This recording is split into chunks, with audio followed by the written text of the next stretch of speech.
Okay, good afternoon, Eagles. Good afternoon, teachers. Welcome here. You are watching now live 24/7 non-stop. Let's review here in Cbrc. Again, so teachers, we're gonna discuss the curriculum development at alam nating lahat teachers na this subject ay isa sa nakakaantok na subject ng college. Pero this time teachers, ngayon ay siesta time. Ang antoken, ilan ang rating? 74.8. Anong tawag sa kanila? Para teachers. Saan sila magtuturo? ARMM. Kaya pag inantok ka ngayon teachers, ilan ang rating mo? So kakabahan ka. Bawal antokin, bawal humikab. Naintindihan teachers? So now teachers, let's try to discuss first the definition and concepts of curriculum development. So ngayon teachers, ang tanong ko lang, sino ang nakapanood ng Mature Garden? So yan, nanood tayo ng Mature Garden. Tandaan mo lang kay Mature Garden, ang pinaka-pogi sa kanila ay si Watchile. So ulit po, pakisabi, si Watchile ang pinaka-pogi. Now, tandaan mo teachers, kay curriculum, si curriculum ang what and heart of teaching. Ulitin mo nga po, what and heart of teaching. So ibig sabihin teachers, tandaan mo lang, alam mo na ba ang saranghay clap? Hindi pa, ganito lang ang saranghay clap. 1, 2, 3. 1, 2, 3, heart and heart. Saranghe. Again, let's try to modify. 1, 2, 3. 1, 2, 3, what and heart. That is curriculum. Ibig sabihin, these are the guides, the directions, instructions, the learning competencies na dapat i-implement daw ni teacher as a curriculum implementer. Now, letter A, teachers, tandaan mo lang, the curriculum must be articulated. Ibig sabihin, articulated teachers, it is connected to the next level. Pakiulit nga po, connected to the next level. Ibig sabihin, teachers, connected to the next level, that never change ang concept nito. That's why, nung grade 3 tayo, na-encounter natin sino? Si pang-abay, pang-uri, panghalip, pandiwa. Anong sabi ni teacher? Magbigay tayo ng 5 pangungusap na may salitang pandiwa. Ngayon, pagdating natin ng grade 4, grade 5, grade 6, na-encounter pa rin natin sino? Sila pang-diwa, pang-uri, pang-abay, panghalip. That's why, connected siya sa next level. Tandaan mo, letter T teachers, transmission of knowledge. Pakisabi nga po, very good. Transmission of knowledge. Teachers, tandaan mo lang, transmission of knowledge, ikaw bilang isang curriculum implementer, ang tatandaan mo lang teachers, tinatransmit mo lahat ng knowledge. Dapat daw si knowledge ay organized. Ibig sabihin, teachers, simple to complex. Ibig sabihin, teachers, spiral ang curriculum natin. Simple to complex, transmission of organized knowledge. Letter S, teachers, tatandaan mo lang is the sum total of experience. Pakiulit nga po, sum total of experience. Ibig sabihin, teachers, sum total of experience, may word na total. Tatandaan mo lang si total, teachers, kabuuan. So we usually define the curriculum in different perspectives. That's why yung total pinakabuuan, si curriculum ay pinakakabuuan. Letter I, teachers, tandaan mo lang is intended goals. Pakisabi nga po, intended goals. Teachers, si curriculum, meron na siyang intended goals na i-implement na lang natin. Okay po? Letter L, list of subjects. Pakiulit nga po, list of subjects. So teachers, tandaan mo lang, si curriculum din ang list of subjects, list of courses. That's why, nung college tayo teachers, bago tayo graduate, nagpa-evaluate tayo. Ibig sabihin, nandun lahat ng list ng subjects na tinake natin at kinabahan ka, baka may naiwan ka at di ka gagraduate. So, isa rin yung curriculum. And letter E, teachers, tatandaan mo, si curriculum ay evolving. Pag sinabi nating evolving, teachers, we are living in a modern society. Ang bilis nagbabago ng mga bagay. That's why, teachers, si curriculum, nag-e-evolve din siya kapag hindi siya effective. Dahil si curriculum teachers, tatandaan mo ay dynamic. Ibig sabihin, nagkakaroon ng changes. Ngayon teachers, si curriculum, dynamic changes, nagbabago. Again, ang tatandaan mo lang kay curriculum, si Watchile na pinakapogi sa lahat ng character ng Mature Garden. Again, ang curriculum, meron tayong Watchile. Tatandaan mo ang saranghay clap. 1, 2, 3, 1, 2, 3, saranghay or 1, 2, 3, 1, 2, 3, what, and heart. That is curriculum. Okay, so now teachers, under the curriculum, meron tayong levels of curriculum. Okay, levels of curriculum, tatandaan mo lang ang 4. Sabay-sabay tayo. Number 1 sa levels. Number 1, societal. Pakiulit po. Societal. Number 2, institutional. Number 3, teachers, instructional. And number 4, pinaka-importante, experiential. Okay. So, ulitin natin, teachers. Societal, institutional, instructional, and experiential. Now, let's start with societal. Si societal is considered as the farthest from the learners. Why? Sino ba ang mga under ni societal? Kay societal teachers, nandito ang mga experts, stakeholders. Ibig sabihin, ang mga expert at mga stakeholders, sila ang nagke-create ng mga intended goals, time allotment, strategies, and aids. So, or instructional materials natin. Ngayon, siya ang pinakamalayo sa learners dahil nandun ang mga expert at stakeholders. Sila ang nagke-create. Ngayon, imagine natin na yung na-create nila or the module itself, the curriculum itself, pag binaba nila kay institutional, pinasa na kay institutional, sino ang mga nasa institutional? Ang mga local educators natin, mga dean, supervisors. So, anong gagawin nila doon sa kinreate na curriculum? Nagkakaroon ng modification. Pakiulit po, modification. Teachers, modification, i-modify ng mga local educators natin yung intended goals, materials, strategies na kireneate ni expert at stakeholders. Bakit nila kailangan i-modify? Para maging standardized, para maging or malaman nila kung compatible ba siya sa facilities ng school. That's why, i-modify nila yung intended na ginawa ni expert and stakeholders. Ngayon, teachers, after ng local educators na modify na standardize na siya, ibababa siya kay instructional. Sino ang mga tao sa instructional? Okay, si teacher, tayo mismo teacher, ang tao dito kay instructional.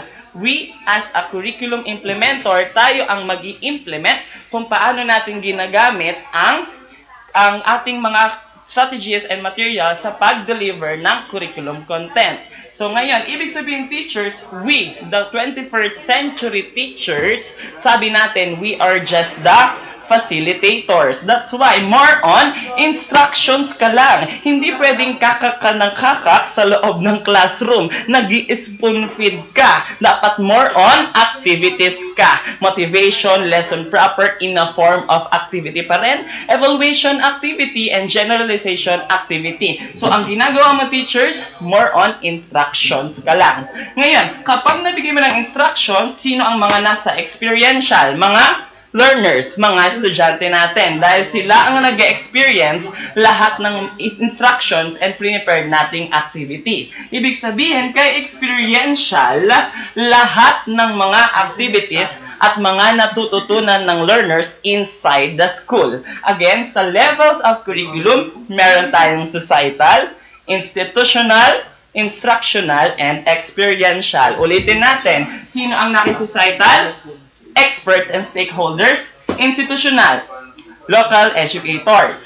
Instructional, si teacher. Experiential, si learners. Okay, next teachers. After ng levels of curriculum, meron tayong major patterns and design of curriculum. Pakiulit po, major patterns and design of curriculum. So, tandaan mo lang kay major patterns and design of curriculum, meron tayong tatlo. Siyempre, learner-centered, subject-based, and problem-based. Let's start with learner-centered. Pakiulit po, learner-centered. Okay, so sabi natin lagi, si learner-centered dapat kay bata, engage ang bata. Bakit? Si learner-centered teachers, tandaan mo, may kinalaman siya lagi sa pagmo-molding natin sa bata. Ulitin mo, molding kay bata. So teachers, ang tatandaan mo kay mnemonics natin kay learner-centered, sino yung bata? Tandaan mo, si Ace. Sino po? Si Ace na kabit ni Jade. Ayan, huwag ka ng halik, mag-review ka muna. Okay, si Ace na taga-Philippines. Sino po ulit? Si Ace na taga-Philippines. Let's start with letter A. Tandaan mo kay letter A is activity. Pakiulit po, activity. Ganito lang yan. Si activity saan nagtatapos? sa Y. Tandaan mo, dapat ang activity natin ay variety. Saan nagtatapos si variety? Sa Y. Tandaan mo, activity, variety. Dapat various ang activity na pinecreate ni teacher. Magaling ka nga mag-invento ng chismis dapat magaling ka rin mag-invento ng activity. Okay, si activity teachers, dapat po, nakafocus siya sa interest at needs ng bata. Tandaan mo, ang activity mo dapat nakafocus sa interest at needs ng bata. Next, letter C, tatandaan mo ay child-centered. Ulitin mo po. Child-centered. Okay. Child-centered teachers. Tandaan mo lang kay child-centered. Sabi natin, meron tayong multiple intelligences. Si child-centered, tinawag din siyang custom-made. Ano po? Custom-made. So, custom-made teacher, ibig sabihin, nagbe-base siya sa kung anong needs din ng bata. So, custom-made. Tatandaan mo, under din dito ang multiple intelligences. Ang multiple intelligences, sa unang araw ba ng klase mo, alam mo na kung ano ba ang mga kakayahan ng mga bata? So, hindi mo pa alam. Tawagin natin siyang invisible. Ano daw po? Invisible. So, invisible pa kasi hindi mo pa nga alam kung ano yung intelligent ng bata. So, letter I, meron tayong intrapersonal learners. So, ang mga intrapersonal learners, sila ang mga natututo sa sarili lang nila. Loner sila, gusto nila, sarili lang nila, or gusto nila nag-aaral ng sila lang. Si letter N, mga naturalist learners. Okay, ang mga naturalist learners natin, teachers, sila yung mga learners na gusto nila na hawakan nila yung halaman, yung mga bulaklak, or mga hayop. Mas natututo sila kapag hawak nila kung ano yung pinaka-topic mo or object na ginagawa. Next, letter V. Meron tayo syempre, pagsamahin na natin si visual at si verbal. Si visual teachers, mga visual learners natin, sila yung mas natututo kapag medyo may pinapaskill ka sa board, may mga dinidikit kang mga images dyan sa mga board. Mas natatandaan nila yon, mga visual learners. And syempre, under din dun si verbal. Si mga verbal learners teachers, gusto nila na involve yung mga bibig nila. That's why may mga learners na nagme-memorize na may tunog, nagbabasa ng malakas. May mga ganun tayong klase ng learners. Letter I, meron tayong kaninang intra, syempre meron tayong interpersonal. So mga interpersonal teachers or the mga interpersonal learners, sila yung natututo ng kasama yung mga peers nila or mga barkada nila. Mas natututo sila kapag group study. Letter S, meron tayong spatial. So, yung iba dyan sabi spatial, spatial, depende sa inyo. Hindi naman siya ipapa-pronounce ni let, diba? Basta alam mo yung spelling, alam mo ang spelling ng spatial, spatial, hindi naman siya ipapa-pronounce ni let. Okay. Si spatial, tinatawag din natin siyang visualizers kasi connected siya kay visual learners. So, mga visualizers, learners, sila yung mga kadalasang magaling dito. Bilog, bilog, bilog, bilog, triangle, triangle, triangle. Anong next? Yon, mga abstract. So, na-encounter natin yan nung nag-entrance exam tayo. So, sila yung magagaling doon. Si letter B naman, teachers, tandaan mo ang bodily kinesthetic learner natin. Ang bodily kinesthetic learner, dapat daw involve ang movements, involve ang muscles nila. That's why, kapag nagbibigay ka ng activity sa mga bata, may mga nagpapaalam sa iyo, Sir, ma'am, pwede po bang nakadapa? Ma'am, pwede po bang nakahiga? So, minsan malilikot ang bata. Mas natututo kasi sila kapag gumagalaw sila or wala sila sa kinalalagyan nila. Si letter L teachers, pagsamahin na natin si logical and linguistic. So logic, ang logic teachers, mga logical learners, sila naman natututo sa mga medyo logic yung mga question. And linguistic, syempre may kinalaman ulit yung bibig. So letter E naman, existentialist. Ang mga existentialist learner, depende sa choice nila kung paano sila nag-e-exist. So depende sa choice nila kung paano sila natututo sa sarili nila.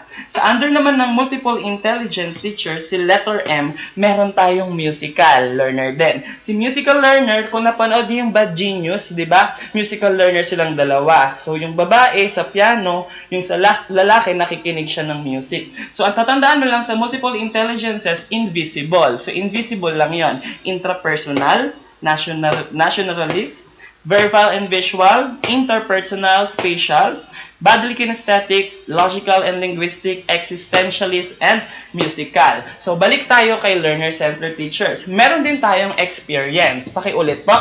Experience. Okay. Kay experience teachers, tatandaan mo lang, tinawag rin natin siyang on the spot. Ano daw po? On the spot. Ibig sabihin, teachers, on the spot, pwede kang magpa-experience sa bata ng naisip mong activity kapag nasa classroom ka na. Basta ang importante si experience na na-experience nila yung pinaka-activity mo. Si letter P teachers, tandaan mo lang si Process. Ano po? Process. Okay. Teacher, si process na word, ito yung pinaka na-discover ko nung nagre-review din ako ng LET. Sabi ko, bakit ang Prof. Ed, napakahaba niya pag binabasa natin. Pero nung na-observe ko na teachers, kapag nakikita ko si process na word, laging may lalabas na progress. Ano po? Progress. So, pag wala si progress, andun si process. Pag wala si process, nandun si progress. Pag wala silang dalawa teachers, ang gagawin mo ay uuwi ka na. Naintindihan? Kasi niloloko ka na lang ni Let. Joke lang. Okay. So, next letter H, teachers, meron tayong humanistic. Ano po? Humanistic. Okay. Teachers, kay humanistic, nagkakaroon po ng self-development. Ano daw po? Self-development. Ibig sabihin, teachers, kay self-development, nagkakaroon na ng interpersonal si learner. So, nagkaroon na siya ng interaction paglabas niya ng school. Balik tayo. Activity, nagbigay ka ng variety na activity. Ngayon, based naman sa interest and needs ng bata. Na-experience na nila yung activity. At syempre, kapag ina-experience nila ang activity, nagkakaroon na ng progress. Nagpa-process na yung mga learning. Tapos, teachers, kapag nag-process na ang learners, nag-process na ang learning sa learners, magkakaroon ng self-development paglabas nila in real life situation or sa outside world. So, ibig sabihin, teachers, nag-progress at nagkaroon na ng self-development. So, yun ang isa sa major and design ng curriculum. So, tatandaan mo lang, kay learner-centered, si ACE na taga Philippines. Okay. Next, teachers, after ng learner-centered, meron tayong subject-based. Okay. Kay subject-based teachers, ang tatandaan mo lang, kailangan teachers, kapag may boyfriend ka, sino may mga boyfriend? Okay. Yung mga may boyfriend dyan, sa araw ng board exam, dapat single ka muna. Naintindihan? Kasi baka naman makadistorbo sila. Pero depende sa inyo. Okay. Next, teachers, kay subject-based. Kay subject-based teachers, sabi dito, si subject ang pinakamadaling i-deliver. Pakiulit po, easy to deliver. Bakit? Easy to deliver, bakit? Si subject-based po kasi, si teacher ang pinaka-may control sa classroom. So, teacher has full control. So, ibig sabihin, ito ang pinaka-widely used, yung pinaka-ginagamit natin. So, tatandaan mo lang, kung may boyfriend ka, teachers, dapat meron kayong call sign. Ano ulit? Boyfriend mo dapat may call sign. So, iba dyan, tawagan nila mahal, baby, so honey, depende sa call sa inyo. Okay, dapat yung call sa inyo pang forever. Ano daw po? Pang forever. So, boyfriend mo, may call sign kayo pang forever. Naintindihan, teachers? Okay, let's start with Broadfields. Pakiulit po. Broadfields. Okay, si Broadfields teacher, tinawag rin siyang interdisciplinary. So, ibig sabihin, mayroon daw relationship. Okay, may relationship kayo ng boyfriend mo. So, ibig sabihin, may relationship. For example, teachers, kay social science, kay AP, araling panlipunan, meron silang Philippine history.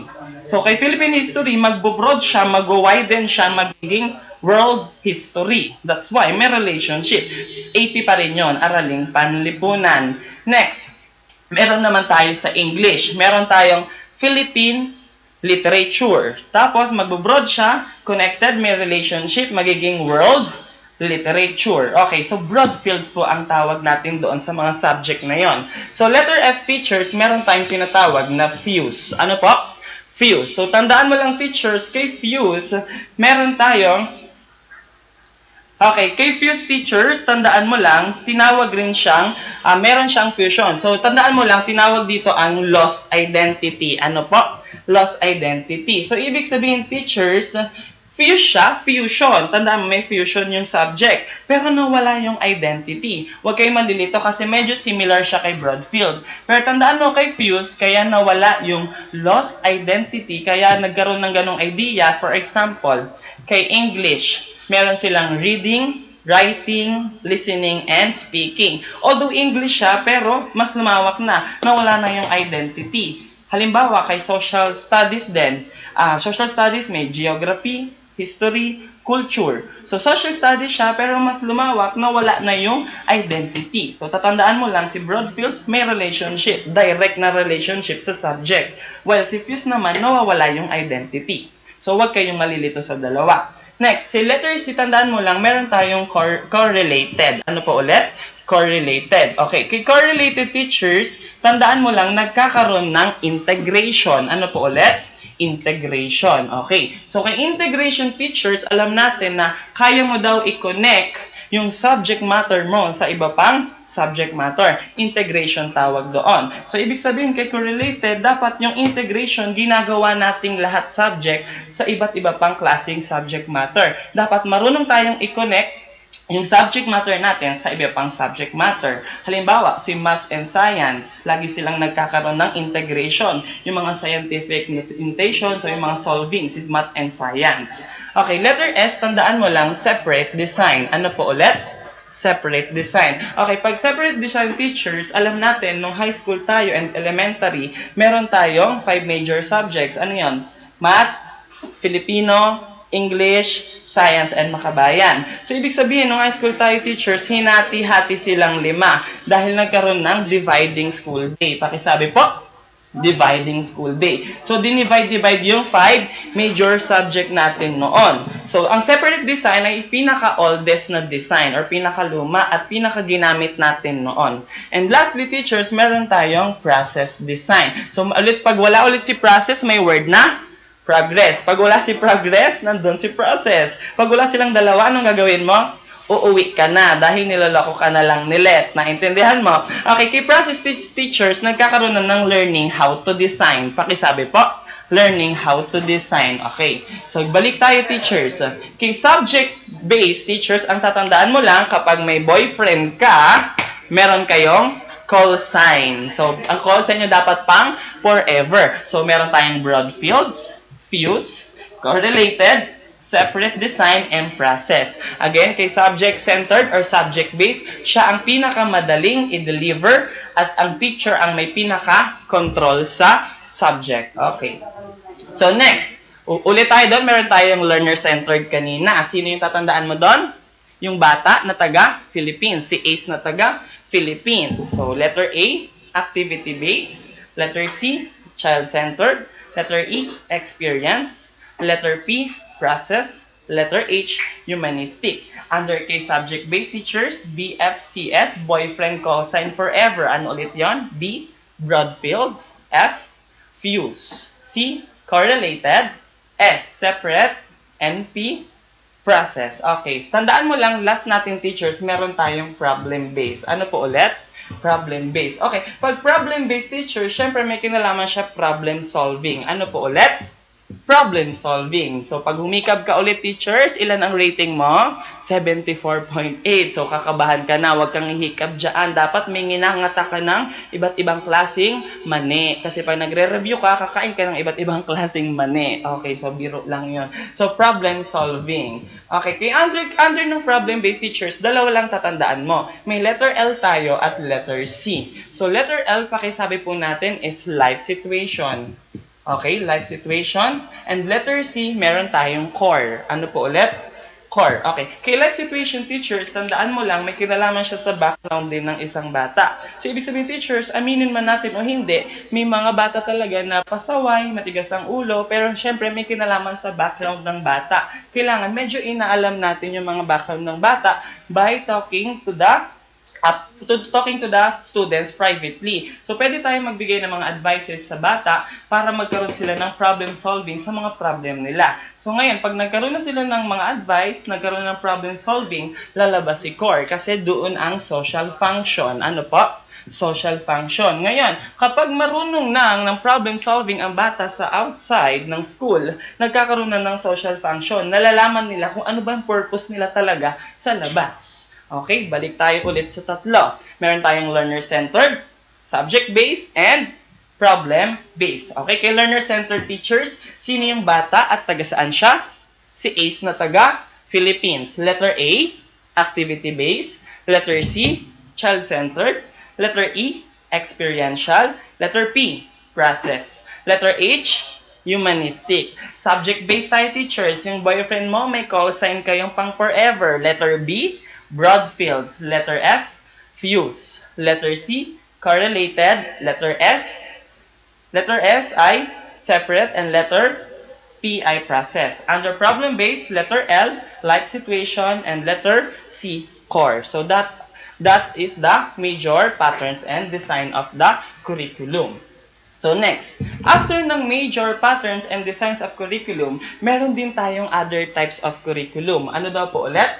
Other types of curriculum. Okay, so other types of curriculum, teachers, dapat ngayon sa mga oras na to, nakafocus ka sa review. Ang tatandaan mo, ang hugasin mo, labahan mo, mamaya na yon. Okay po ba? Mag-focus ka sa review. Kasi sa other types of curriculum, ang tatandaan mo ay wash later. Ano po? Wash later. Mamaya na ang hugasin. So, dapat nagre-review ka muna. So, kay wash later teachers, let's start with W. Tatandaan mo, kay W teachers, meron tayong tinatawag na written curriculum. Ano po ulit? Written curriculum. So, under kay written curriculum teachers, lahat ng mga paperworks done by the teacher. Lesson plan, school forms na madalas pag-awayan ng mga magjowang teacher. Ano pa? Documents. Okay? Lahat ng mga sinusulat at ginagawa natin, mga paperworks done by the teacher. Okay, so that is the written curriculum. Okay, umiiyak si Kelly. Kilala niyo ba si Kelly? Hindi. So, si Kelly, umiiyak siya. Okay, si letter A teachers, meron tayong assess curriculum. Tandaan mo? Assess curriculum. Si assess curriculum teachers, ganito lang yan. Isa to si letter A, si assess. Assessment. Okay? Assess. Tatandaan mo, isa rin to sa pinaka na-discover ko sa mga reference. Pag wala si word na assess or assessment, laging may word na evaluation. Ano po ulit? Evaluation. Okay. So, pag may assessment, laging mayroon siyang kasamang evaluation. Ngayon, wala silang dalawa. Wala si assessment, wala si evaluation. So, ang tatandaan mo si letter J. Ano si letter J? Judgment. Ano po ulit? Judgment. Okay, si judgment teachers. Ngayon, wala pa rin si assessment, evaluation, judgment. Parang niloloko ka na ni PRC. Ganito lang yan. Pag wala pa rin si judgment, may letter F tayo. Ano yon? Feedback. Ano po ulit? Feedback. Okay, apat na sila. Assessment, evaluation, judgment, feedback. Wala pa rin silang apat, teachers. Tatandaan mo lang si letter E, effectiveness. Ano po ulit? Effectiveness. Okay, ngayon teachers, magkakasama silang 5 sa mga reference ng mga Prof. Ed natin. Pag wala si assessment, nandun si evaluation. Pag wala pa rin silang dalawa, nandun na si word na judgment. Pag wala pa rin si judgment, nandun na si feedback. Pag wala pa rin silang 4, ang tatandaan mo na ay effectiveness. Ngayon, pag wala pa rin silang 5, anong gagawin mo? Uuwi ka na. Naintindihan? Kasi niloloko ka na nilet. Pag silang 5 magkakasama. Okay, balik tayo. Si assess curriculum teachers, ibig sabihin, na-assess na, na-evaluate na, nagkaroon na ng judgment, nagkaroon na ng feedback, nagkaroon na ng effectiveness based dun sa curriculum na ginawa mo. Okay. Letter S, meron tayong supported curriculum. Ano po ulit? Supported curriculum. Ganito lang yan. Pag supported curriculum, lahat ng mga facilities, mga textbooks na ginagamit natin para ma-support natin yung intended goals na gustong ipa-implement sa atin ni curriculum. Facilities, meron tayong mga quadrangle, TLE laboratory, science laboratory. So, yung mga supported, mga facilities ang tawag doon para ma-implement natin ng maigi yung intended goals ni curriculum. Okay, so letter H, meron tayong hidden curriculum. Ano po ulit? Hidden curriculum. Tandaan mo, kay hidden curriculum, i-encounter mo dyan, basta si Katrina Halili. Ay, joke lang. Nako, baka maano tayo, bawal po. Okay, kay hidden curriculum, tandaan mo, meron siyang tinatawag na unplanned. Ano po? Unplanned. Okay, pag unplanned teachers, tinawag rin natin siyang covert. Ano po ulit? Covert. Okay, si hidden curriculum teachers, ito daw yung hindi naman nagtuturo si teacher, pero may learning pa rin si bata. So, ano yung mga activities na meron tayong gano'n? Di ba nagkakaroon tayo ng launching and culminating activity? Let's say sa July. Anong nangyari sa July? Nutrition Month. Tuwing August, buwan ng wika. Pagdating ng October, meron tayong United Nations. So, mga unplanned activities, pero may learning pa rin si bata at hindi involved ang teacher sa pagtuturo. So, yun ang ating hidden curriculum. Letter L teachers, tandaan mo, may learned curriculum. Ano po ulit? Learned curriculum. Si learned curriculum, tinawag natin siyang outcome. Ano po? Okay, so outcome. Ibig sabihin, teachers, si learned curriculum, meron ng outcomes.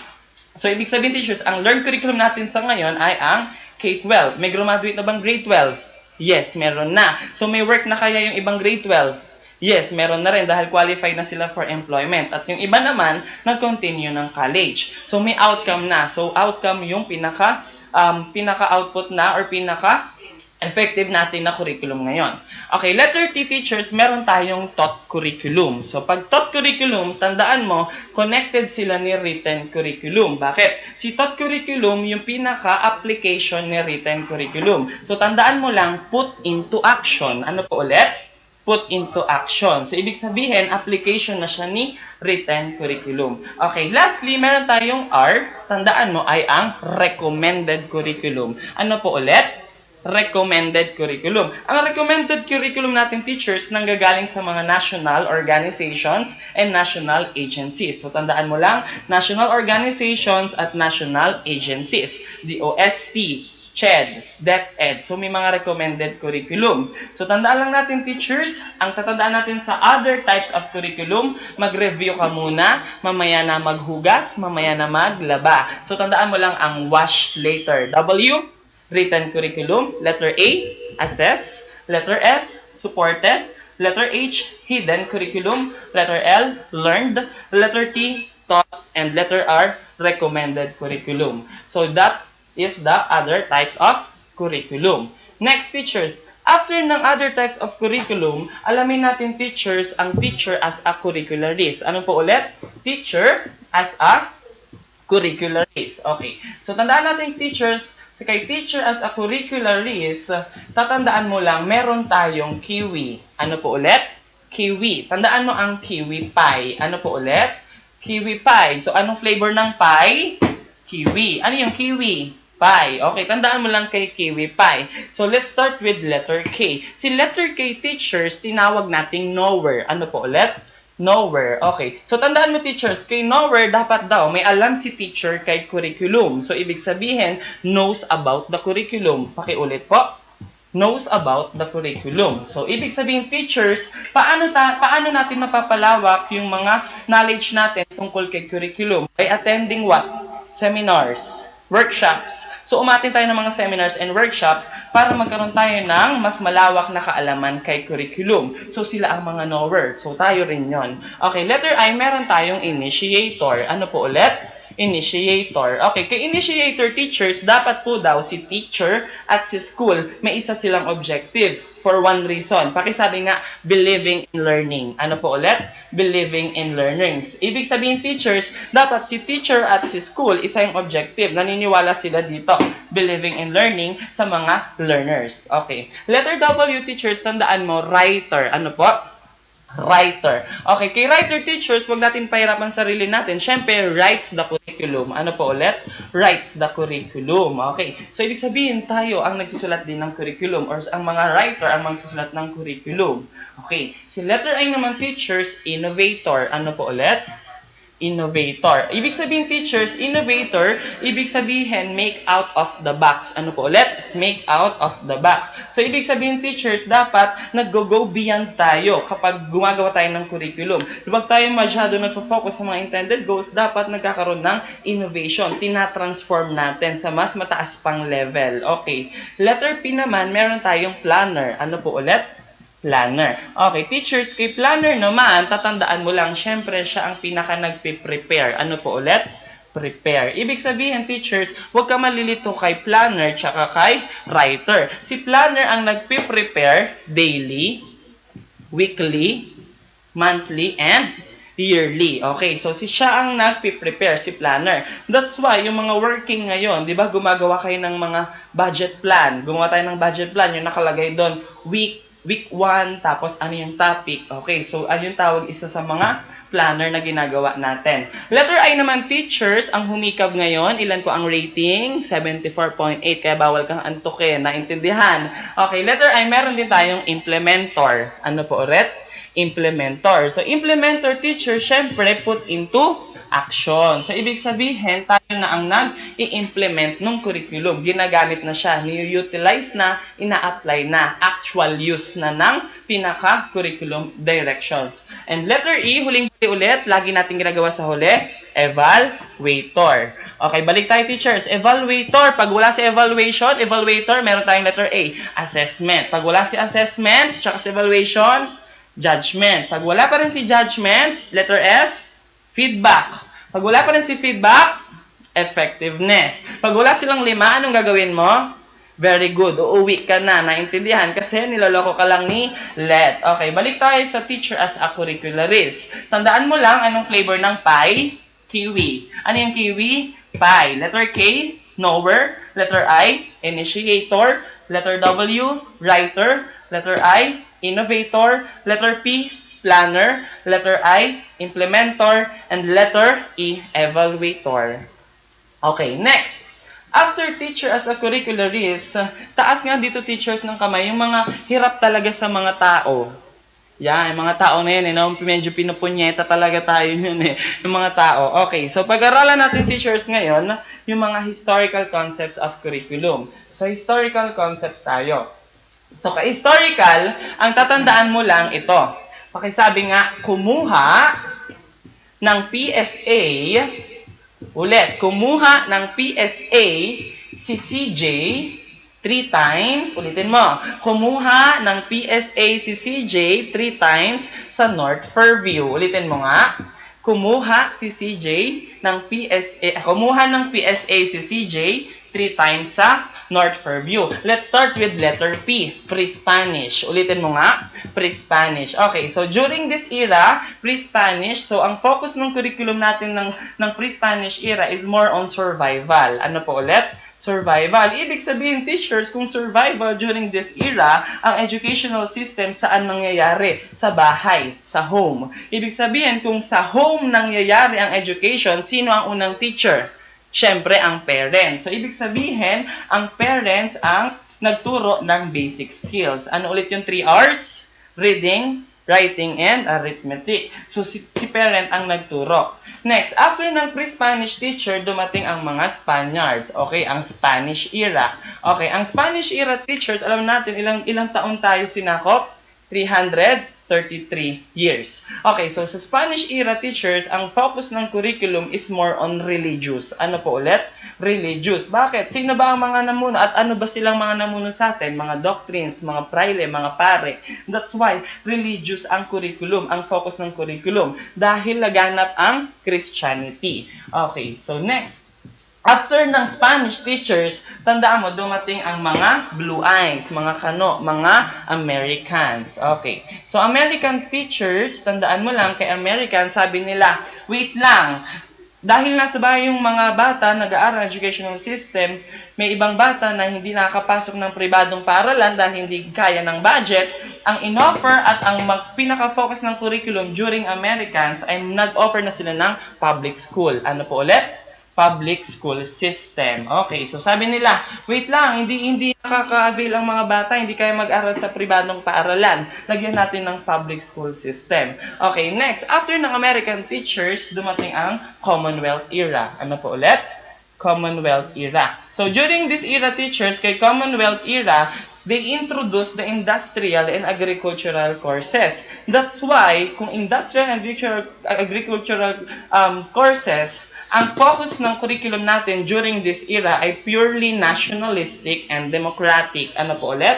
Nationalistic and democratic. So, ibig sabihin, teachers, kay pre-Spanish, kay Spanish, ang language dyan ay vernacular. Ano po ulit?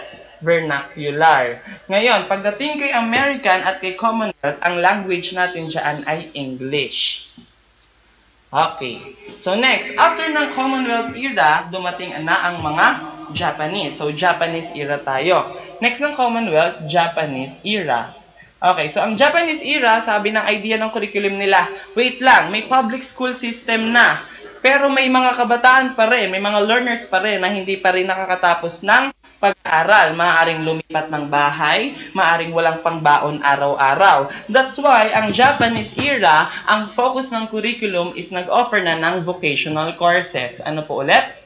Vocational courses. Meron ba tayo niyan ngayon? Yes, meron tayong mga TESDA-ALS. Meron tayong mga vocational courses na kapag huminto ka ng pag-aaral sa high school, pag nag-vocational courses ka, nag-ALS ka, nag-TESDA ka, pwede ka pa rin ma-promote, pwede ka pa rin na mag-advance or makapunta ng iba pang level na mas mataas. Next, after ng Japanese, dumating na ang third generation. Okay, so after yung Japanese, third generation. Kay third generation teachers, ang focus lang ng curriculum, tatandaan mo, is patriotism. Ano po ulit?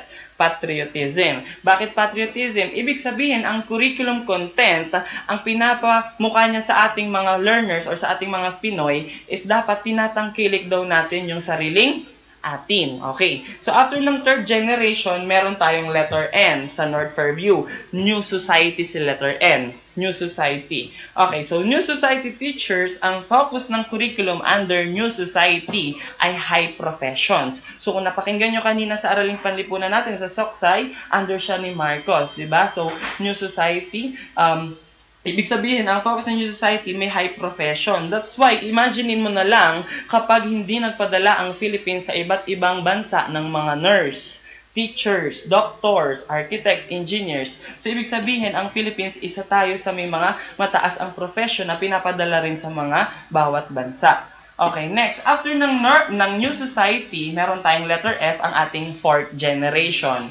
So, ang fourth generation teachers, ang in-include na sa curriculum content natin ay quality education and human rights. So, ibig sabihin, ito is kasama na rin tayo. Dahil nga, quality education na ang pinopromote ng curriculum natin ngayon, that's why na-implement ang K-12.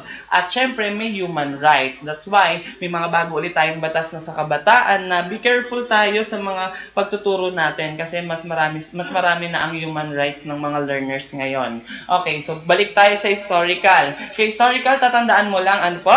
Kumuha ng PSA si CJ 3 times sa North Fairview. Letter P, pre-Spanish. Spanish, letter S. Letter A, Americans. Letter C, Commonwealth. Letter J, Japanese.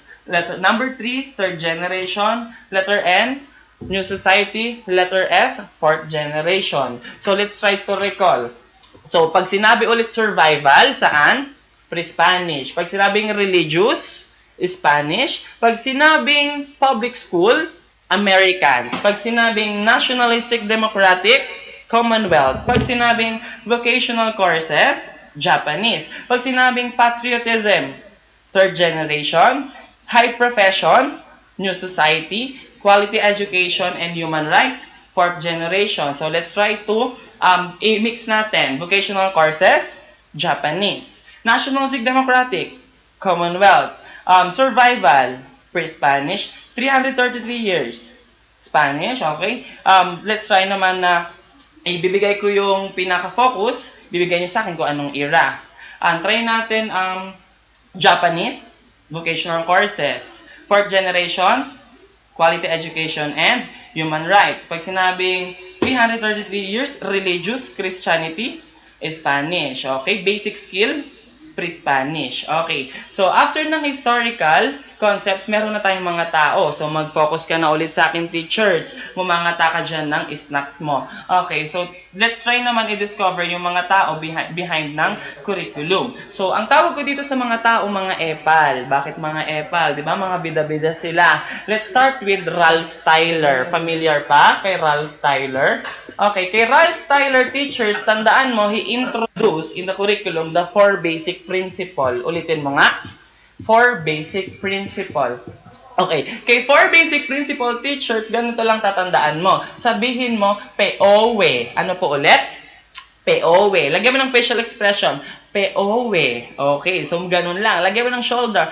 Peowe. Okay. So, try mo tumingin sa salamin. So, pag maganda ka, papasa ka. Naintindihan? Peowe ang tatandaan natin kay Ralph Tyler. Let's start with letter P. Let's start pakisabi po, purpose of the school. Ano po ulit? Purpose of the school. So, teachers, ano ba talaga ang purpose ng school? Ano ba talaga ang essence ng school? So, syempre, tatandaan natin is to learn. Ano po ulit? To learn. Ngayon, after mo identify ng purpose of the school, tatandaan mo si letter E, extension of school philosophy. Ano po ulit? Extension of school philosophy. Okay, so ibig sabihin teachers, ka-extension of school philosophy, lahat ng school natin nung college, meron silang mission, vision, philosophy. Ngayon, yung philosophy teachers, ibig sabihin, kapag nakaalis ka na daw ng school, yung philosophy na binigay sa'yo ng school, dala-dala mo na siya. Okay, ibig sabihin attribute na, tatak mo na yon, na-extend na siya sa pagtatrabaho mo ngayon or sa paglabas mo ng isang institution. So, extension of school philosophy. Letter O, teacher, siyempre, nagkakaroon ng organization. Pakisabi po, organization of experience. Okay. Organization of experience, ito pa yun si word ulit, si organization. Balik tayo sa kanina. Pag wala si process, may progress. Pag wala si progress, may process. Pag wala si assessment, may evaluation. Pag wala pa rin silang dalawa, judgment. Pag wala pa rin judgment, feedback. Pag wala pa rin feedback, effectiveness. Pag wala pa rin silang lima, gagawin mo, uuwi ka na. Hindi, joke lang. So, let's try to focus here. Pag organization, meron pang isang word na lumalabas. Merong word na sequence. Ano po ulit?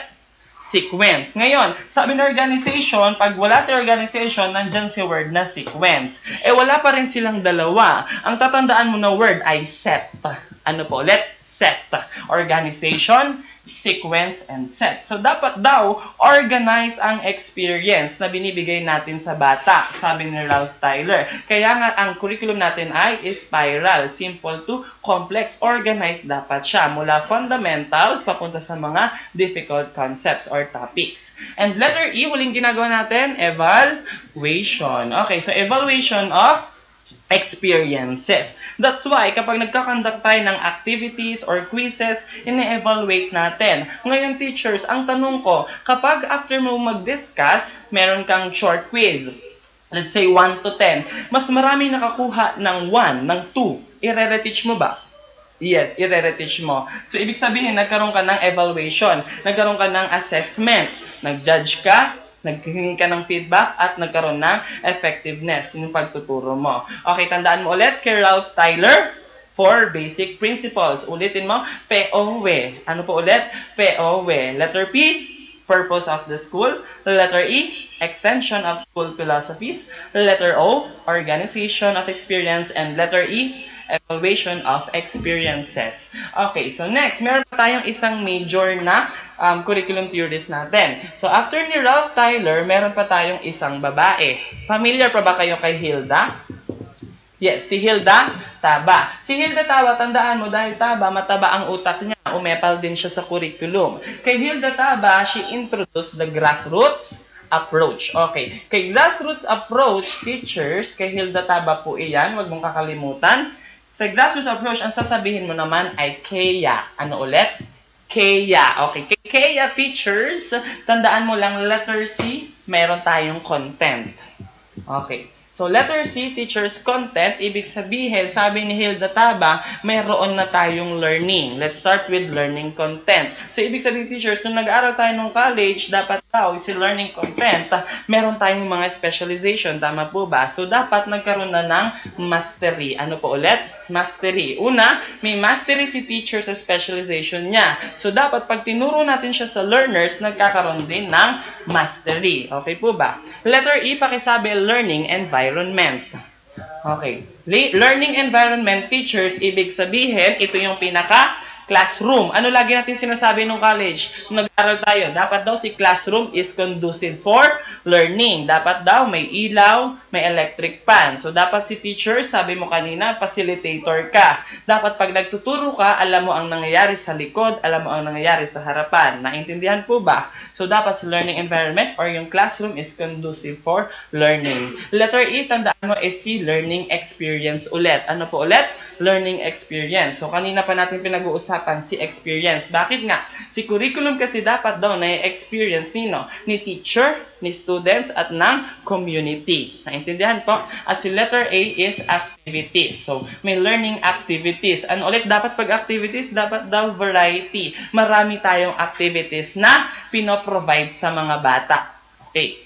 So, tapos tayo kay Hilda Taba. Anong tatandaan mo? Yung word na KEA. Ano yung letter C? Learning content. Letter E, environment. Letter E, experience, and letter A, activities. Ngayon, after ng 2 major EPAL, teachers, tatandaan mo may 5 pa tayong EPAL. Okay, familiar pa ba kayo kay Franklin Babbitt? Ano po ulit? Franklin Babbitt. So, si Franklin Babbitt, teachers, ang focus ng curriculum niya, sinabi daw niya, ang curriculum is dapat tungkol sa preparation in adult life. Ano po ulit? Preparation in adult life. Okay, so ibig sabihin, ang curriculum is dapat nagpo-focus dun sa pinaka-adult. Ngayon, tandaan mo lang, teachers, para hindi ka malito at mahirapan, si Franklin Babbitt, may word na Babbitt. Ano yung nakita nyo sa dulo?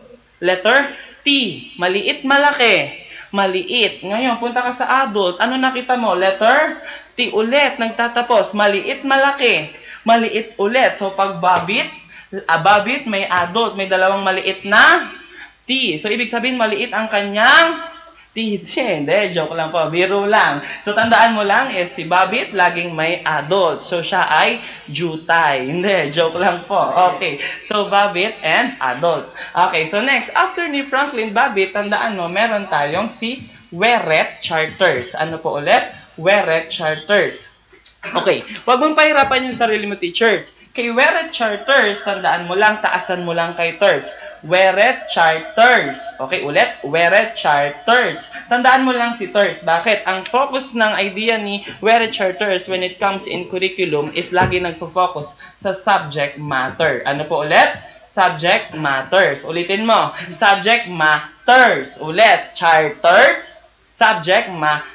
So, ibig sabihin, nakafocus ang curriculum ang idea ni Weret Charters sa subject matters. Charters matters. Okay. Next, after na Weret Charters, tandaan mo, meron tayong William Kilpatrick. Sino po ulit? Si William Kilpatrick. Okay. Si William Kilpatrick, teachers, pag nakita mo yung word na kill, anong lumalabas sa utak? Papatayin. Papatayin ba yung mga bata? Hindi. Huwag natin patayin. Tandaan mo, pag Kilpatrick, tawagin natin siyang Skillpatrick. Ano po ulit? Skillpatrick. William Skillpatrick. Okay. Si William Skillpatrick, teachers, tandaan mo, may kinalaman daw dapat ang curriculum sa growth and development ng bata. That's why he introduced the project method. Ano ulit? Project method. Dahil ang project method ay learner-centered. Okay, so ibig sabihin, teachers, tandaan mo lang, kay William Kilpatrick or William Skillpatrick, lagi siyang growth and development. Project method. Again, sino nag-introduce ng project method? William Kilpatrick. Next, after ni William Kilpatrick, meron tayong Harold Rugg. Ulitin mo, Harold Rugg. Okay, hindi po Harold Rugg ha, Harold Rugg. Okay, pag nakita mo yung word na rug, ano lumalabas sa isip? Basahan. Okay, ganito, let's try to imagine this. May isang window, yun yung learner. Yung window na yun, punong-puno ng dumi. Walang kalinisan or walang knowledge ang learner na yun. Ngayon, teachers, tanong ko sa'yo, handa ka bang magpakabasahan para siya ay punasan at bigyan ng kaalaman? Yes, dapat handa kang magpakabasahan, siya ay punasan at bigyan ng kaalaman. Bakit? Sabi kasi ni Harold Rugg, ang pinaka-curriculum content dapat is tungkol sa whole child. Ano po ulit? Whole child. Pag sinabi natin whole child, teachers, dapat holistic approach ka. Hindi laging mental, dapat merong emotional, merong physical, social, and spiritual. Ulitin mo, gayahin mo ko. Pag di mo ko ginaya, 74.8 ang rating mo. Mental, emotional, physical, social, and spiritual. Last one, mental, emotional, physical, social, and spiritual. So, dapat whole child ang focus. Holistic approach tayo. And lastly, teachers, tandaan mo lang si Hollis Caswell. Sino po ulit? Si Hollis Caswell. Ngayon, wag mong pahirapan ang sarili mo. Si Hollis Caswell, teachers, ang focus niya, ang idea niya sa curriculum, nakita mo si word na well, Caswell. Bakit? Kasi po, ang curriculum daw dapat ay well-organized. Ano po ulit? Well-organized. Okay. So, well-organized dapat ang curriculum. May word na organized. Ano ulit yung word natin pag wala si word na organized? Merong sequence. Pag wala si sequence, may word na set. Okay, so bago tayo umalis, may nagtanong po, explain daw project method ni John Dewey at William Kilpatrick. Okay, ganito lang yan. Kapag si William Kilpatrick, yung project method niya, di ba alam natin, ang project method is learner-centered growth and development. Okay? Si John Dewey naman is kaya project method learning by doing. So, experiential pa rin. Bata mismo ang actual na ginagawa yung isang activity. That's why project method ni John Dewey is learning by doing. Okay, so balikan natin ang ating mga 7 EPAL. Okay, so ang 7 EPAL natin, teachers, number 1, meron tayong Ralph Tyler. Number 2, meron tayong Hilda Taba. Number 3, Franklin Babbitt. Number 4, meron tayong Weret Charters. Meron tayong William Kilpatrick, Harold Rugg, and Hollis Caswell. So, let's try naman. Babanggitin ko yung focus. Ikaw ang magsasabi ng tao. Sino ang 4 basic principle? Ralph Tyler. Ano tatandaan mo? POW. Ano po ulit? POW. Letter P, purpose of the school. Letter E, extension of school philosophies. Letter O, organization of experience. Letter E, evaluation of experience. Sino po ang grassroots approach? Hilda Taba. Ano tatandaan mo ng word? Kea. Ano po ulit? Kea. Letter C, content. Letter E, environment. Letter E, experience. And letter A, activity. Adult life po ulit. Adult life, Franklin Babbitt. Sino po ulit ang subject? Matters. Weret Charters. Sino po ang project method? Kilpatrick. Ang whole child? Harold Rugg. Sino po ang organize? Caswell. So, sila po ang pinaka-curriculum theories natin. Ngayon, teachers, ngayon kailangan niyo po sa akin mag-focus dahil pag-uusapan natin ang pinaka nahihirapan tayo. So, taas ng kamay yung nahihirapan sa mga ism na yan. Essentialism, pragmatism. So, ang dami nila. So, ganito lang, teachers. Tandaan mo lang, kailangan mo lang talaga malaman kung ano ba yung pinaka-keyword ng mga ism na yan. Kasi kahit gaano kahaba yan, dapat alam mo yung concept at alam mo dapat at memorize mo dapat kung anong mga ism yon. Okay, di ba sabi nga ng top 1 natin na si Sir Prince, importanteng nagme-memorize ka. Pero mas importanteng kabisado natin ang pinaka-concept ng mga theories natin. Okay, so let's start first with psychological. Okay, kay psychological teachers, meron tayong 4. Tandaan mo lang, kay psychological foundation, New Bangko Sentral ng Pilipinas. Ulit, New Bangko Sentral ng Pilipinas. Let's start with letter N, naturalism. Ano po ulit? Naturalism. Okay, kay naturalism, tandaan mo lang is the nature of a child. Ano po ulit? Nature of a child. So, ibig sabihin, teachers, we all know that the learners are the greatest imitators. Tama po ba? Lagi natin sinasabi nung college tayo na mga batang pinaka nag-i-imitate sa atin. Ibig sabihin, teachers, lahat ng nakikita ng bata, naiisip niya na lahat yon ay tama. Ito ang pinaka-problema natin eh. Ang mga teacher na babae, hindi naman silang pinagbabawalan na mag-lipstick at mag-makeup. Pero ang nagiging problema kasi ng mga teachers natin na babae, gumagamit sila ng pulang-pulang lipstick. Galit na lipstick. Akala mo nilaplap ni Joker. So, nakapulang-pulang lipstick. Ngayon, makikita ng bata, ang mangyayari, iniisip nila na tama na ganun ang lipstick. So, ibig sabihin, gagayahin nila yon. Ang mga teacher na lalaki, ang hilig ng mga teacher na lalaki na nagbubutas ng tenga, nagpapakulay ng buhok. So, makikita ng mga learners natin na nagbutas at nagkulay ng buhok ang mga teachers. Ngayon, sasabihin nila ay, ang isipin nila ay tama yon. Bakit nga? Di ba sinasabi natin na teachers are the role models? So, ibig sabihin, kung role model ka, dapat sa'yo nagmumula na huwag kang maghihikaw at huwag kang magkukulay dahil baka gayahin ng mga learners natin. Naturalism. Next, letter B, meron tayong behaviorism. Ano po ulit? Behaviorism. Ganito lang, teachers. Kay behaviorism, shaped by the environment. Ano po ulit? shaped by the environment. Ibig sabihin, teachers, shaped by the environment, in the very beginning of our classes, we should impose rules and regulations. Tama po ba? Sa first day pa lang, may rules and regulations ka kung paano magpasa ng assignments, paano pumila sa labas. Kapag wala kang rules and regulations, sasakit ang ulo mo sa buong isang taon.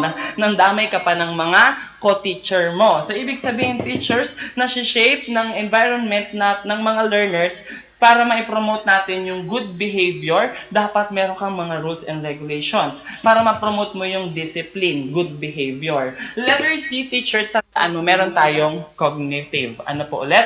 Cognitive. Okay, pag cognitive teachers, lagi naman may kinalaman sa mental. So, ibig sabihin, more on knowledge ang focus. Laging mental, spoon feeding. Letter P, pakitandaan po, phenomenological. Pakisabi po, phenomenological. Okay, ganito lang yan. Pag nabulol ka, phenomenological, it is also called humanistic. Ano po ulit? Humanistic. Okay, phenomenological, pag nabulol ka, humanistic. Pag humanistic teachers, self-development. Ibig sabihin, nagkakaroon na ng self-development ang learners once na nalaman niya na tama lahat ng mga naisip niyang knowledge. So, nagkakaroon ng self-development. Paglabas niya sa real-life situation, nagkakaroon ng application. Okay, so tapos tayo kay New Bangko Sentral ng Pilipinas. Letter N, naturalism. Letter B, behaviorism. Letter C, cognitive.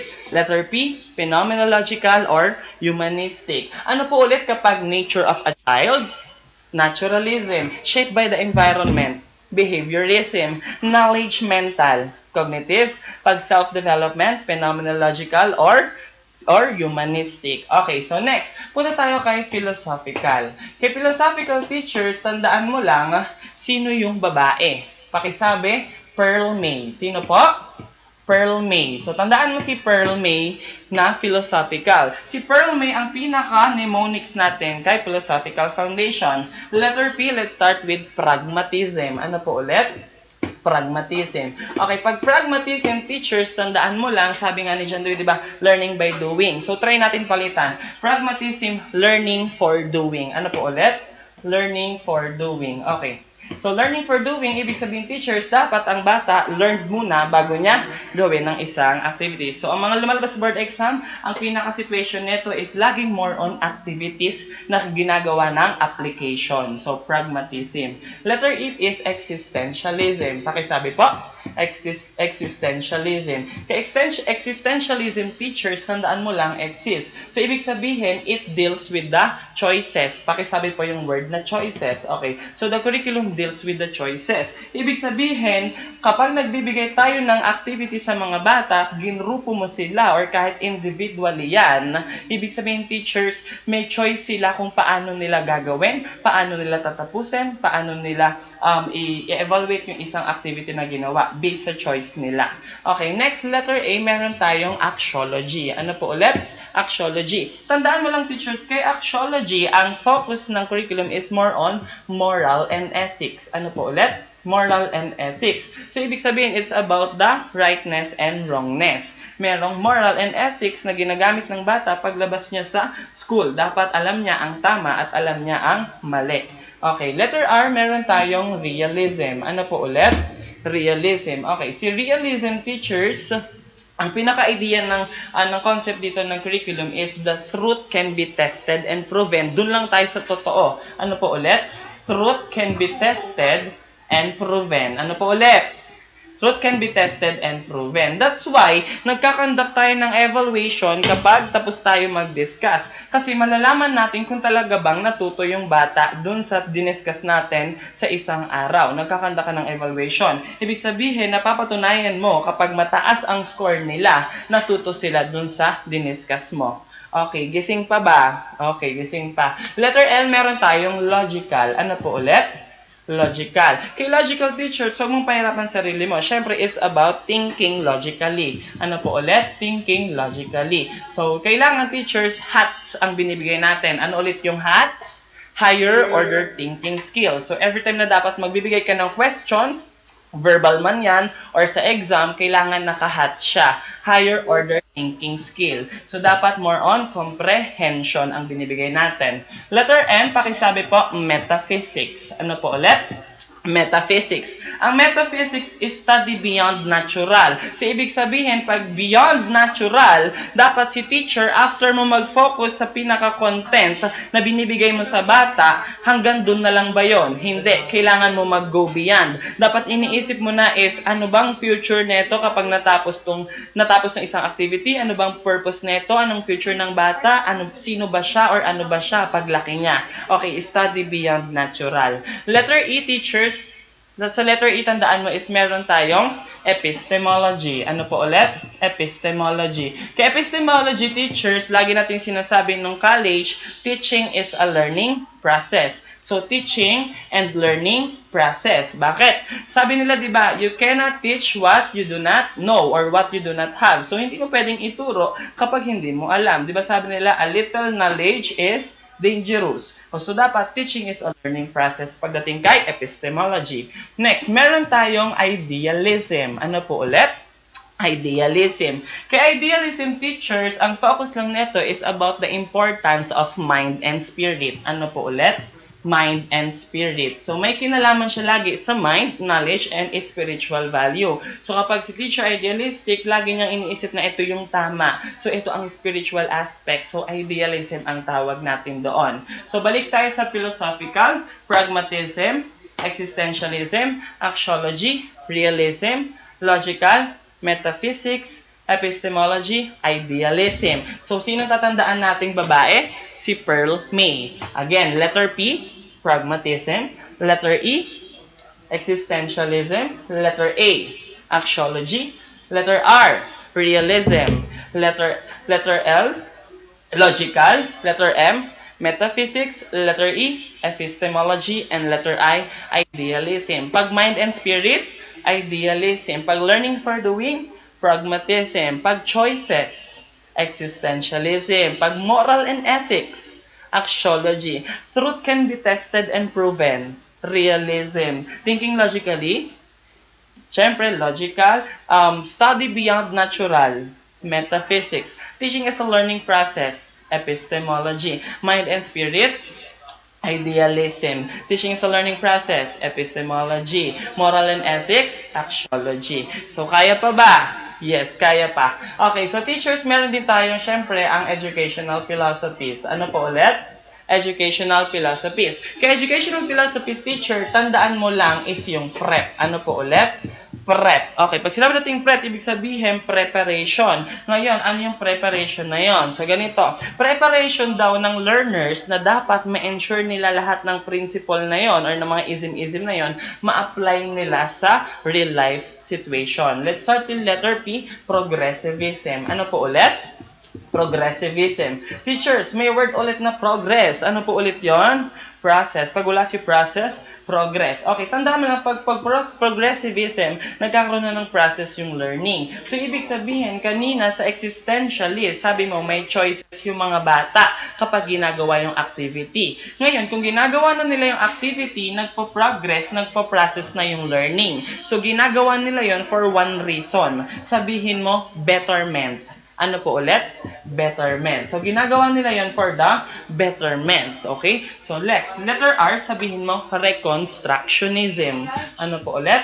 Reconstructionism. Okay, pag reconstructionism, teachers, reconstructionism, nakita mo si word na re. Pag sinabi natin re, to repeat, di ba? Pag sinabi natin letter C, nakita mo naman si letter C sa constructionism. So, si RC ang tatandaan mo. Bakit? Pag reconstructionism, it's about the rebuilding culture. Ano po ulit?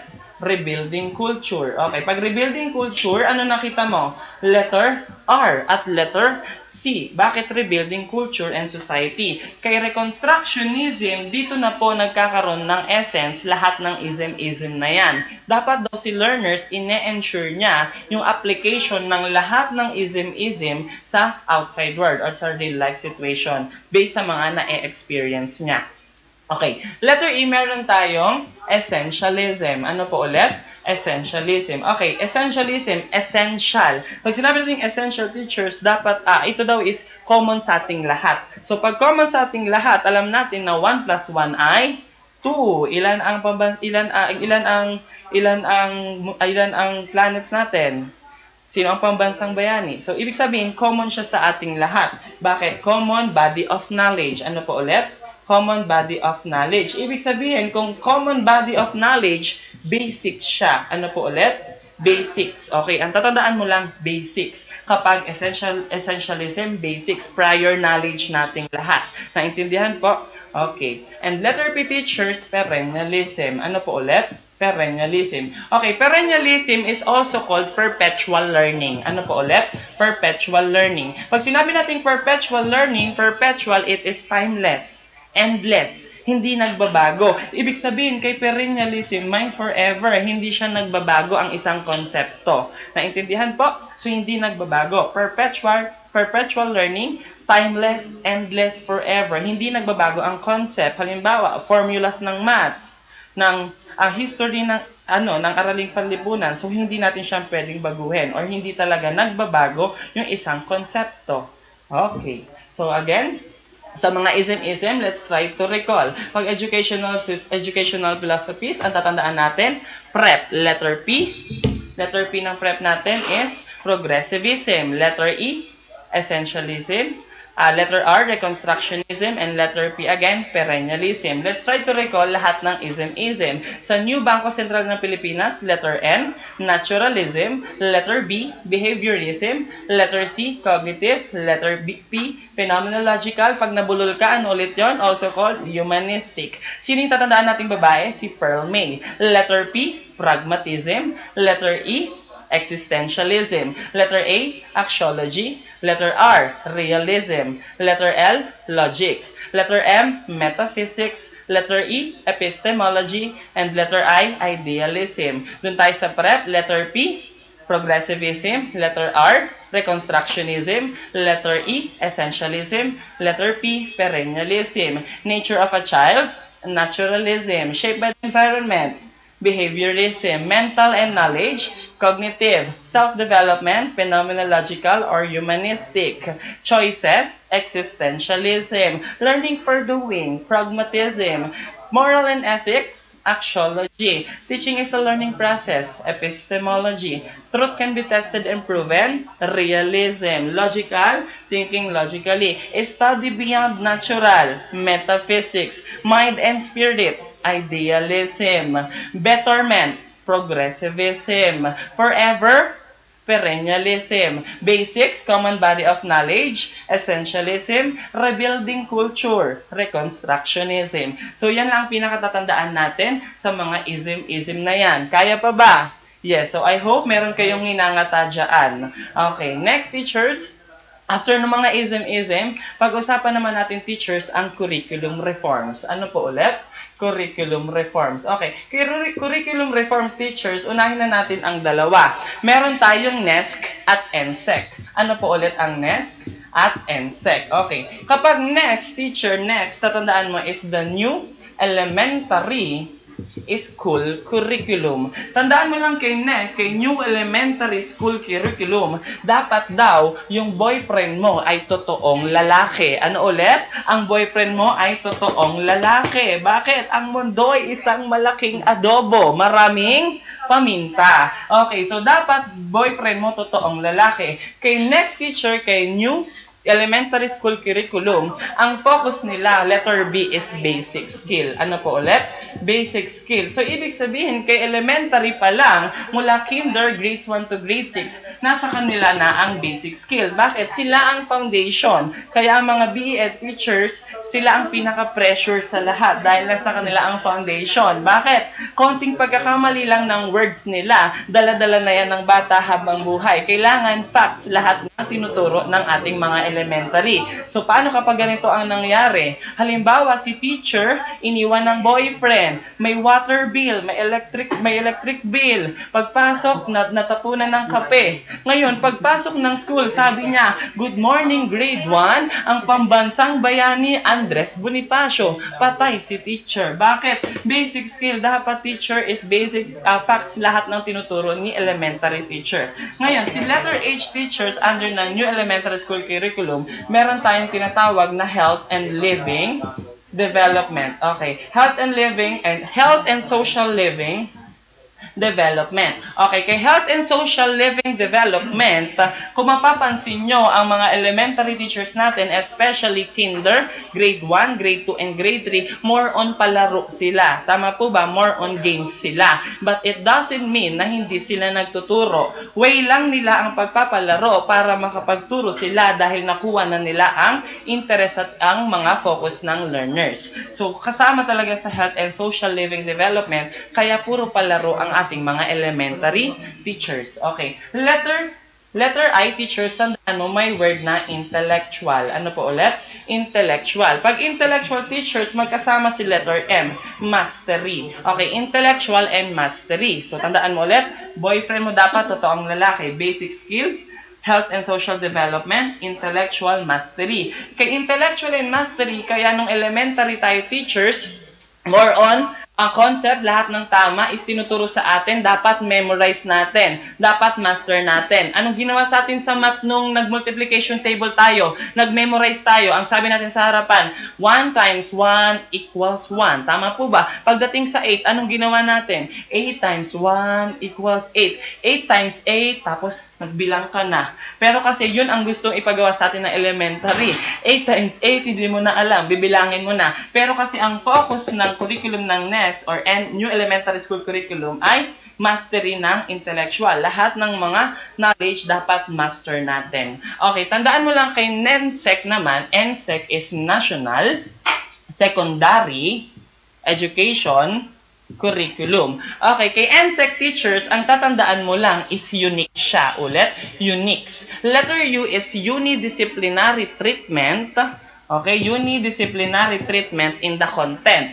Ibig sabihin, teachers, nung high school pala tayo, nung first year, second year, third year high school, general science, halimbawa, first year, ang teacher natin, general science, second year, biology, third year, chemistry, fourth year, physics. Ngayon, pag sinabi natin uni, may isa. So, isang treatment sa bawat subject ng general science. So, ibig sabihin, hindi natin pwedeng i-underestimate yung mga first year teacher. Kasi ang konsepto natin nung high school tayo, kapag nasa fourth year high school teacher na science, halimbawa physics teacher, ang iniisip natin is sila yung magagaling. Pero hindi yun ganon. Ibig sabihin, teachers, lahat sila is may function sila individually. Halimbawa, kapag si first year high school teacher, hindi niya ginawa yung responsibilidad niya na si General Science, hindi niya naituro ang fundamentals ng biology, chemistry at physics, kawawa yung mga teachers na nasa taas dahil hindi alam ng learners kung ano yung fundamentals ng mga sinundan niya. Halimbawa naman, si biology, hindi niya tinuro yung basic concepts din. So, hindi din nila maituturo ng maayos. So, may unidisciplinary treatment sa content. Letter N, syempre, nationalistic. So, dapat nationalistic, ibig sabihin teachers, applied siya national. And letter I, syempre, meron ulit, intellectual. Okay, so may intellectual ulit value na nasa secondary. Ngayon, kanina may intellectual din sa elementary. Syempre, kailangan naman talaga natin ibigay yung knowledge and yung mga concept. Pero si letter C kasi, kay NSEC, meron ng comprehensive. Ano po ulit? Comprehensive. So, ibig sabihin, pumasok na ang comprehension. Dapat si mga BSED teachers or mga secondary teachers, dapat is mas deep ang ating mga binibigay na question sa mga bata or mga exam sa mga bata.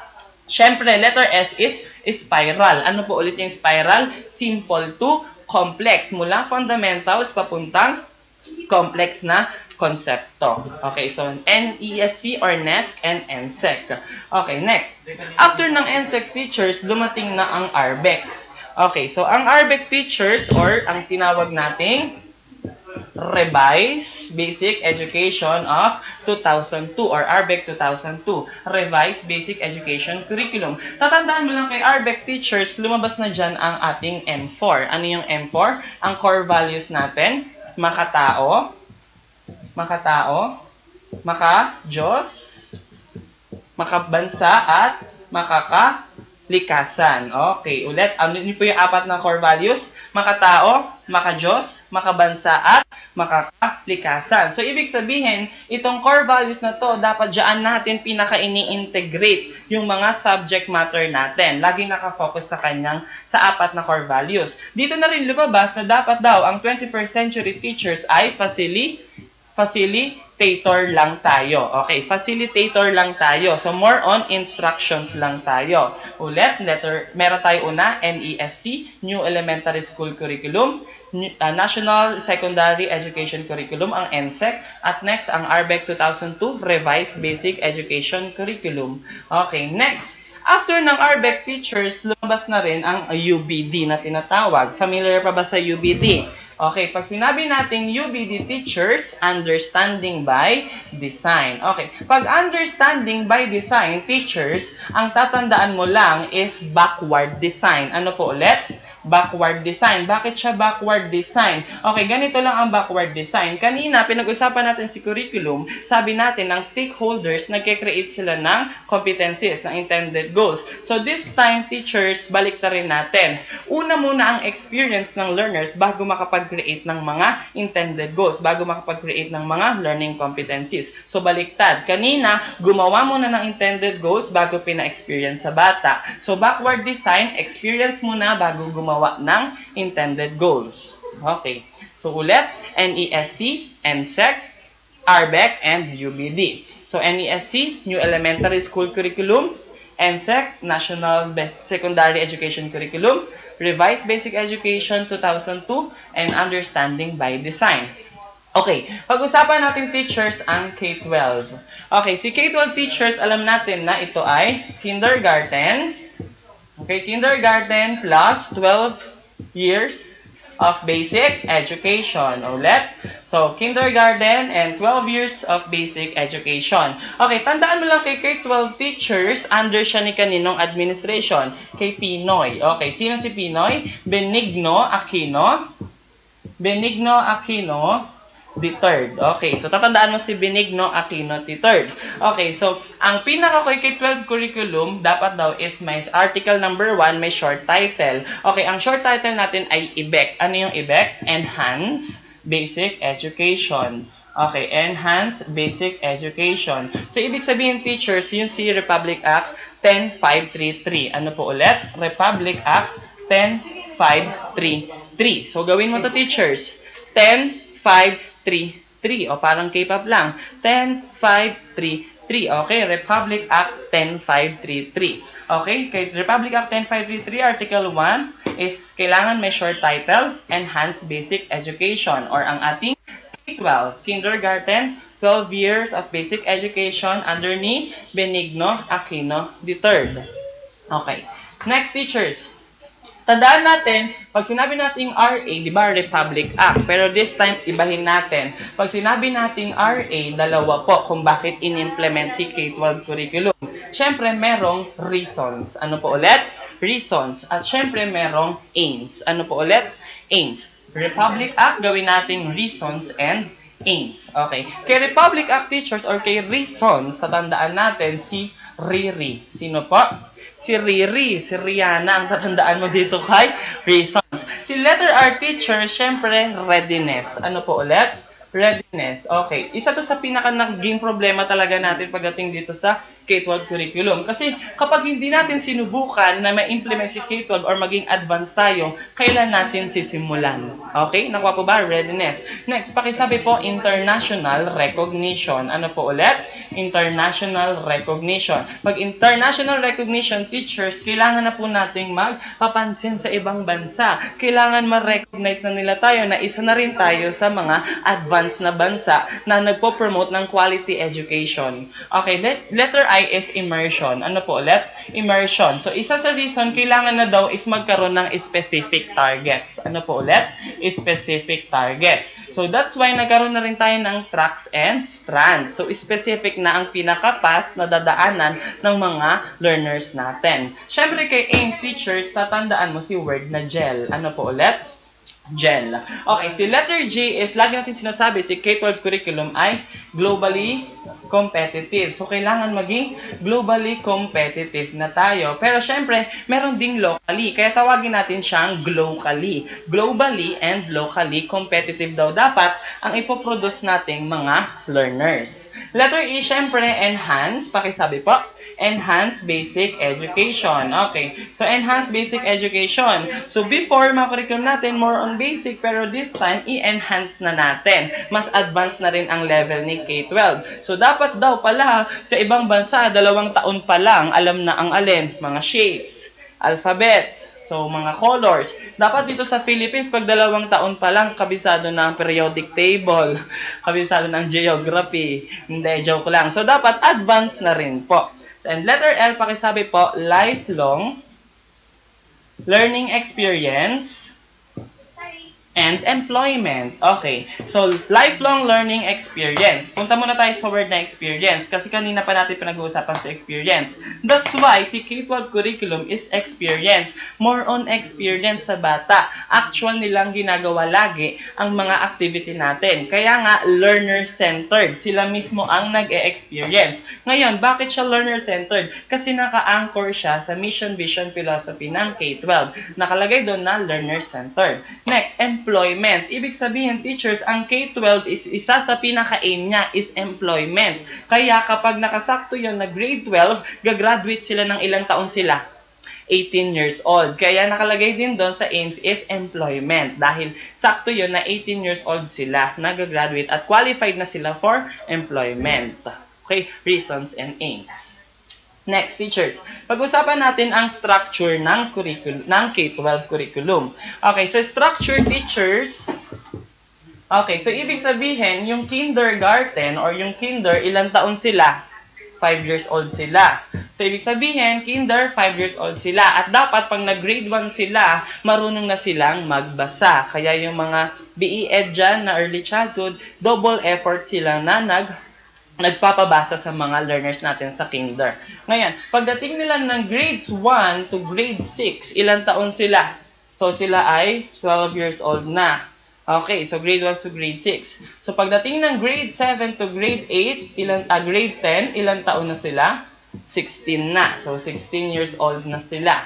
Ngayon, pagdating ng grade 11 and grade 12, nakasakto yun na 7 to 18 years old na sila. So, nakasakto siya dun sa kaninang ready for employment na sila. Dahil ang grade 12 ay gagraduate ng 18 years old. Okay. So, next teacher, sabi natin is 18 na. So, sa grade 11 and 12, sa grade 11 and 12, meron na tayong mga tracks and strands. So, huwag ka malilito doon, teachers. Meron tayong 4 tracks. Okay. Tandaan mo lang kay 4 tracks. Number 1, meron tayong academic. Number 2, technical and vocational. Technical and vocational. Meron tayong sports and art and design. Okay, tandaan mo, teachers, huwag ka malilito. Tracks ang tawag sa kanila. Kay sports at kay art design, huwag mo na silang pakialaman. Mag-focus ka kay academic at technical vocational. Bakit? Ang lumalabas sa board exam, pag halimbawa sinabi, science and technology, engineering, mathematics, sa kaninong track daw siya under. Ganun ang mga lumalabas sa board exam. Okay, so punta tayo dito. Focus ka muna kay academic. So, si academic, teachers, meron siyang 4 na strands. Ang tawag na doon ay strands. Okay, kanina, tracks ang tawag dito sa 4. So, this time, strands naman. Tandaan mo lang kay academic, meron kang word na gosh. Ano po ulit? Gosh. Oh my gosh. Okay? So, kay letter G, teachers, meron tayong gas. Ano yung gas natin? Sila ang mga general academic strand. Okay, so general academic strand. Letter A ang ating ABM, Accounting, Business Management. Letter S, meron tayong STEM, Science, Technology, Engineering, and Mathematics. Letter H ang ating HUMS or Humanities and Social Sciences. Pero kay HUMS, pwede rin natin siyang tawaging HES. Humanities, Education, Social Sciences. Dahil under naman ni Education kay HUMS. Okay, tatandaan mo lang kay academic is yung word na GASH. GAS for General Academic Strand. ABM, Accounting, Business Management, STEM, Science, Technology, Engineering, and Mathematics. HUMS, Humanities and Social Sciences. And HES din, pwede rin natin siya tawaging Humanities, Education, and Social Sciences. Ngayon, punta ka naman kay TechVoc or Technical Vocational. Ang tatandaan mong strand sa kanila is ihain. Ano po ulit? Ihain. Okay? Ihain natin ang strand. Kay ihain, teachers, ang tatandaan mo sa letter I, industrial. Letter H, home economics. Letter A, agriculture and fishery or sabihin na nating agri-fishery. And IN naman, information, communication, technology or ICT. Ulitin natin. Kay technical vocational, ang 4 strands niya ay industrial, home economics, agricultural and fishery or agri-fishery, and ICT, Information, Communication, Technology. Again, ang tawag natin 4 tracks. Ano yung 4 tracks? Academic, Technical Vocational, Sports, and Arts and Design. Ngayon, ano ang 4 na strand ni academic? Ano tatandaan mo? GASH. Letter G or GAS, General Academic Strand. Letter A, ABM, Accounting, Business Management. STEM, Science, Technology, Engineering, and Mathematics. HUMS, Humanities and Social Sciences or pwede rin nating tawaging HES, Humanities, Education, and Social Sciences. Ang 4 strands naman ng technical vocational ay ihain, industrial, home economics, agri-fishery, and ICT, Information, Communication, Technology. Okay, so wag malilito doon. Next, pag-usapan natin teachers ang grading system. Yan, so kung may mga working na dyan, familiar na sa mga grading system. Okay, sa grading system teachers, tandaan lang natin ang DepEd Order number 8, DepEd Order number 8, Series of 2015. Ulitin mo nga. DepEd Order number 8, Series of 2015. Meron na tayong tinawag na assessment tool. Ano po ulit? Assessment tool. Okay, ano yung assessment tool natin na 3? Meron tayong written works, performance task, and quarterly assessment. Okay, kapag written works teachers, ito yung mga pinapagawa nating quizzes, mga essays, basta lahat ng mga output sa papel. Pag sinabi naman nating performance task, lahat ng mga practical examinations, mga role-playing nyo na grinadan nyo, na may rubric syempre. Lahat ng performance ng bata.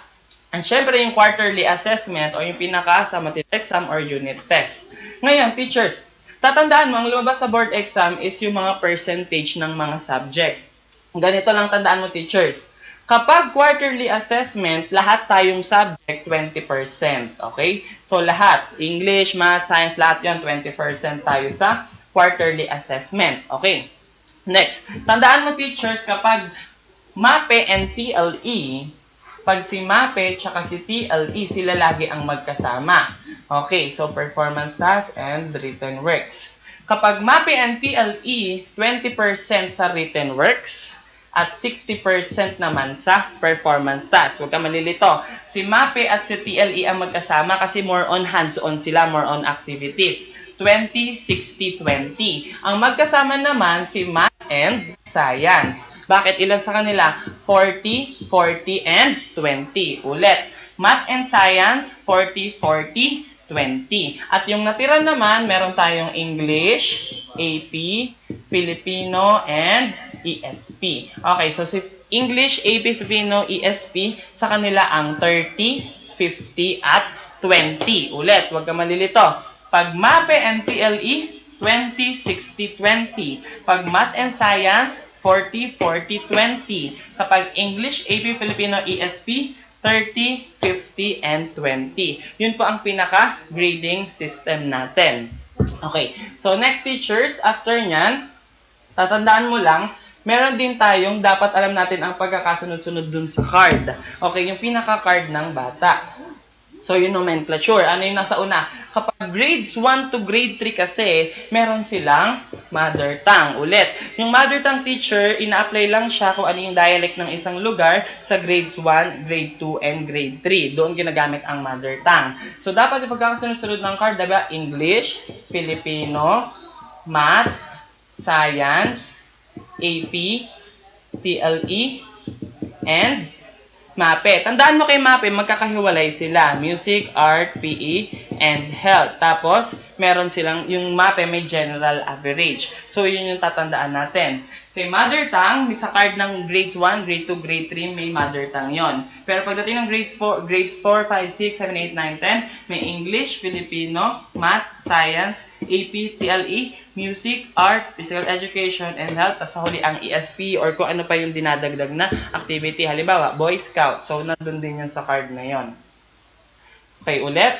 Mother Tongue, English, Filipino, Math, Science, AP, TLE, Music, Art, PE, Health. Tapos ESP. Okay, next teachers, dapat familiar din tayo pagdating sa PPST. Okay, ang PPST teachers, meron tayong Philippine, Professional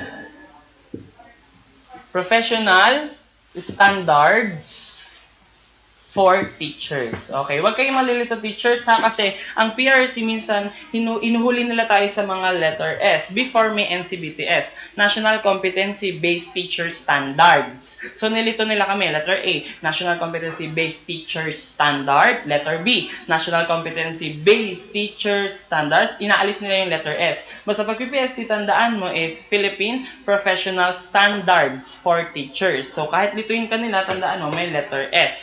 Ngayon, tatandaan mo lang kay PPST at NCBTS, almost same naman sila pagdating sa domain. Di ba meron tayong domain 7. So, 7 na domains yun. Sa number 1 ng NCBTS, ang domain 1 ay social regard for learning. Pero this time kay PPST, ang tatandaan mo sa domain 1 ay content, knowledge, and pedagogy. Ano po ulit? Content, knowledge, and pedagogy. So, yan ay pinaka-domain 1 ng PPST. Pero sa domain 2, 3, 4, 5, 6, 7, assist tayo dun sa pinaka-NCBTS. So, si number 2, ang ating learning environment. Number 3, domain number 3, diversity of learners. Ngayon, pag wala si diversity of learners, pwede rin si individual differences. Okay, si number 4, si curriculum planning. Number 5, assessment and reporting. Si number 6, community linkages. And number 7, professional and personal development. Ulitin natin. PPST, Philippine Professional Standards for Teachers. So, meron tayong domain 7. Domain 1, content, knowledge, and pedagogy. Number 2, learning environment. Number 3, diversity of learners. Pag wala si diversity of learners, individual differences. Number 4, curriculum and planning. Number 5, assessment and reporting. Number 6, community linkages. Number 7 is personal and professional growth and development. Okay, so next teachers, tandaan mo lang, meron din tayong tinatawag na MOOC. Ano yung MOOC? So, tandaan mo lang, meron tayong massive open online course. Pakiulit po. Massive open online course. Tandaan mo lang si MOOC or si MOOC, ibig sabihin yan, marami silang kayang i-accommodate na learners through online. So, nag-o-offer sila ng mga short courses through online. So, pwede kang graduate ng online lang. May certificate sila and diploma rin. So, kaya nilang mag-accommodate ng malaking number ng learners. Basta, ang pinakakailangan lang is malaki ang storage at matakas ang connection ng internet. So, yun ang pinaka-idea ni Massive Open Online Course. Ngayon, may mga teacher, syempre, na gustong mag-ibang bansa, magtuturo doon. Kadalasan kasi English, SPED teacher, or science teacher. So, pwede silang makakuha ng mga short courses na pwede silang ma-qualify ng ibang bansa.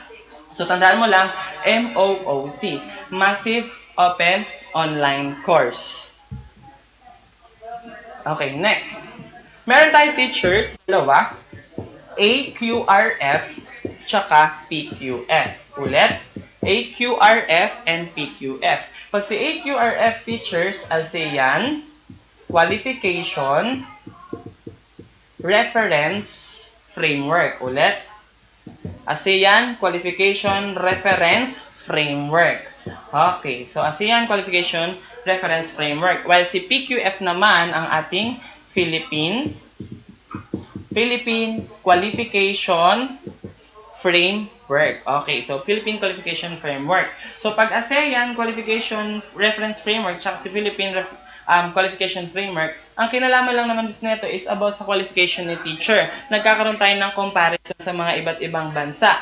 So, ibig sabihin dapat standardized din yung pinaka-qualification natin. Before, maaaring dito sa Philippines, PhD ka or EDD ka, pero pagpunta mo sa ibang bansa is master teacher ka lang. Pero ngayon, iba na. So, mataas na rin yung level. Meron na rin tayong mga NC1, NC2, NC3, NC4 holder. Kaya dapat tayo teachers, medyo meron na rin tayong mga NC na kailangan natin makuha para mas mataas yung mga qualification natin. Okay, so next.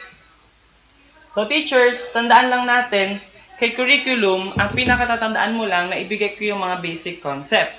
Ngayon, ang tatandaan mo, teachers, is try mo siyang i-recall, try mo siyang gawin yung mga mnemonics based sa pinaka-style mo, kung paano ka mag-aral. Hanapin mo yung comfort zone mo, hanapin mo yung study habits mo, kung paano mo siya magagawa. Kasi si curriculum po, teachers, is may mga lumalabas din po dyan, especially ang grading system, ang PPST. So, kailangan, teachers, ma-master natin siya. Okay po ba? So, and teachers, tandaan mo lang, meron tayong mga tips. So, una, teachers, kailangan mo magdasal, okay? Magdasal ka, teachers, kasi walang ibang tutulong sa'yo at ang pinaka-powerful nating weapon ay yung pagdadasal. Number 2, teachers, make time to study. No excuse tayo. Kaya nagkaroon ng ganito na 24/7 is para mag-sacrifice tayong lahat. Kasi pag make time to study, teachers, no excuse. May lesson plan ka, marami kang ginagawa, pero kailangan mo pa rin mag-aral. Naintindihan po? No excuse tayo. Make time to study. Yung cellphone nyo nga, nadadala nyo hanggang CR. Bakit yung libro hindi mo dalhin hanggang CR hanggat bago ka matulog?